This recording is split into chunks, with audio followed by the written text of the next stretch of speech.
Hola. I don't know if anybody's going to be watching because it's Labor Day, but either way, happy Labor Day.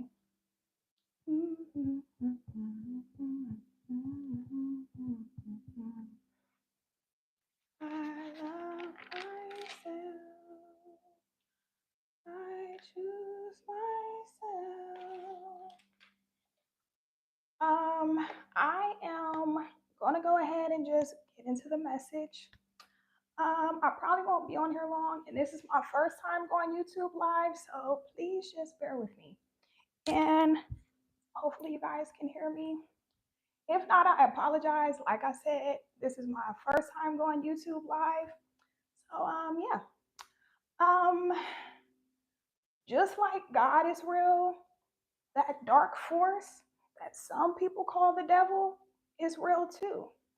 And he has many different methods, many different ways of planting negative seeds in our mind and creeping into our mind. And one of those ways is through imposter syndrome. And imposter syndrome is the feeling of not being good enough or qualified to do something specific. And I feel like a lot of times, whenever we have imposter syndrome, it's because we have a strong desire to do something that terrifies us, that scares the hell out of us. And I'm gonna be real, I'm gonna be very transparent. I was really struggling with imposter syndrome last week. I was ready to throw in the towel. I was literally in the car having a conversation with God, like, God, I don't feel like I'm qualified to do this work. I feel like you called me to do it, but I don't feel like I'm cut out for this. And I was ready to say F it all. I'm gonna just go back to working the 9 to 5 and do something more realistic. Because even though I feel like in my spirit I'm on the right path, logically, it looks crazy. It doesn't make sense. So I was really struggling. And I was like, look, God, I tried my best. I did my best, but I really just don't feel like I'm qualified to do this work. And I literally just said, I was like, maybe I am an imposter. Maybe I am an imposter. I was literally just saying this to God as I'm driving in the car. And right when I said that, something in my spirit said, look up the definition of imposter. So I looked up the definition. And if you see me looking down, I'm looking down at my notes. Like I said, it's my first time going live, so just bear with me. Um, Imposter. Oh, an imposter is a person who pretends to be something else in order to deceive others, especially for fraudulent gain. So I was like, if that's the definition of an imposter, I'm not an imposter.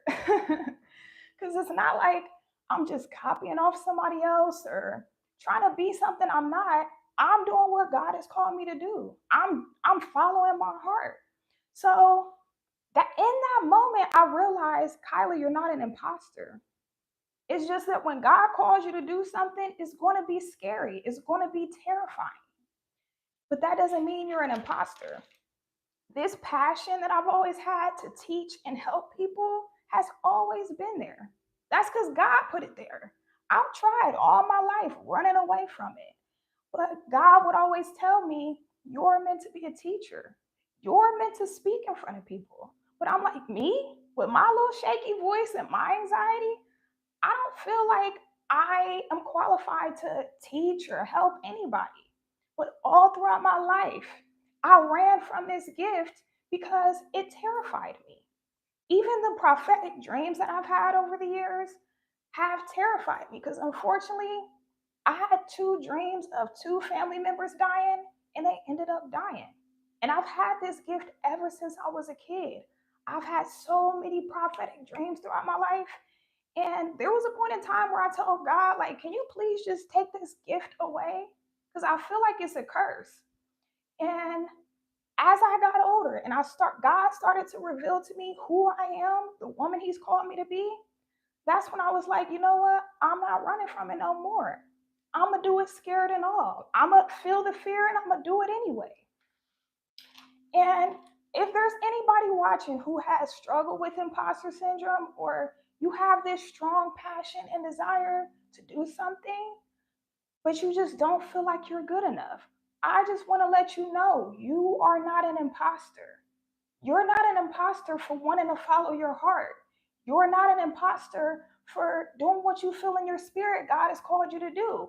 But just because you're not an imposter doesn't mean that you shouldn't do things to improve your skills and improve your gifts. Like me doing this live right now, this is me improving my gift. If God has called me to speak in front of people, I can't just make YouTube videos where I can edit and cut things out. If I mess up, I can just start over and do it again. No. If God has called me to speak in front of people, I have to get used to doing this. And I have to completely put my ego to the side. I don't care how I sound. I don't care how people perceive me. All I care about is doing what God has called me to do. All I care about is allowing God to use me to help other people. It's not even about me. It's about how I can use my existence to help somebody else. And I didn't expect to say all that. I'm sorry, I just got in preacher mode. And oh, where was I? Because I just got in preacher mode. I wasn't even looking at anything that I wrote down. Oh, but I was going to say, doing what God has called you to do, it takes a lot of courage. It takes a lot of courage. You're not an imposter. It's just terrifying. It's scary as hell when God calls you to do something. 9 times out of 10, it's going to scare you. It's going to overwhelm you. Because what God has called you to do is bigger than you. It's bigger than you. That's why, even if you feel fearful, even if you feel like an imposter, you have to just take that first step. Don't wait until, oh, don't wait until you don't feel any fear. Don't wait until you're perfect. Do it right now where you are, and trust that the more you do it, the better you're going to get at it. And the more you get used to doing something, the less you're going to feel fearful. It's really just as simple as that. And I was a person who let my anxiety and fear paralyze me for so long. I've always known what God called me to do, but like I said, I always felt like I wasn't qualified. And here's the thing, if God calls you to do something, He's going to qualify you. But you have to meet Him halfway, and you have to take that first step. The only thing, oh, I lost my train of thought. I have to look down at my notes. Oh, what I was going to say is, the only thing that's worse than the fear that comes with doing what God has called you to do is the regret of never doing it because you let fear paralyze you. When you think about yourself at 80, 90 years old, think about how you will feel if you never go after that thing that God has called you to do, that God put in your heart.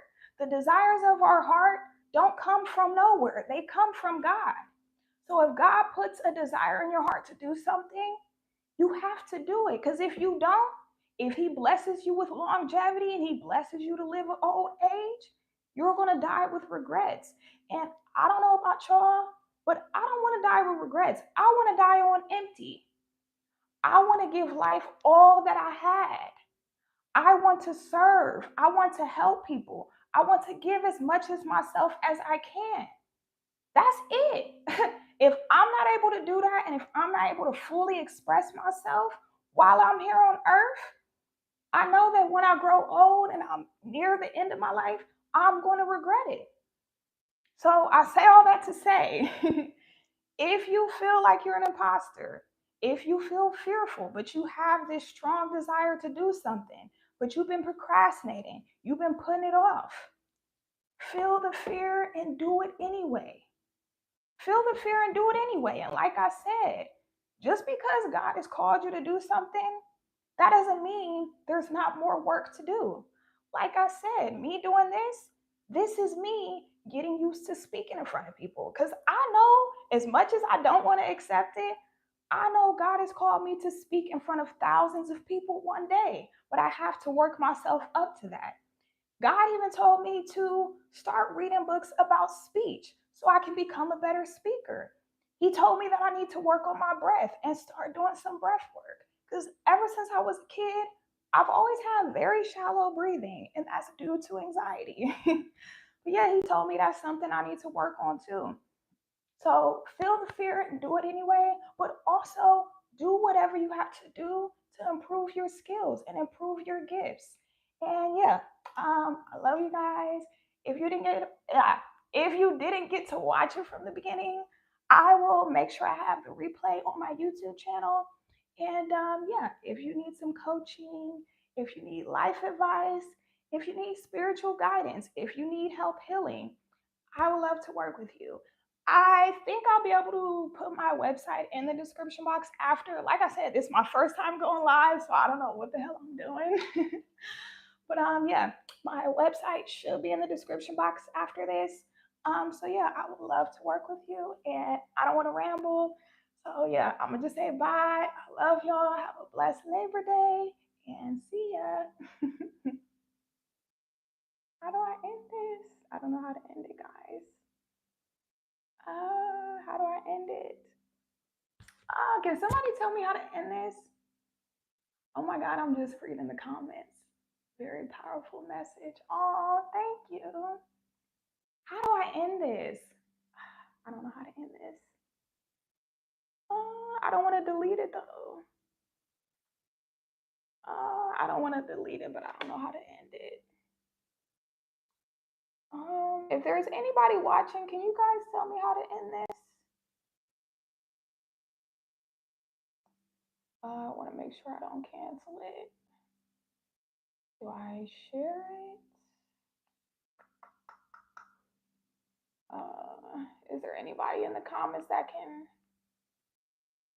Is there anybody in the comments that can help me get off here?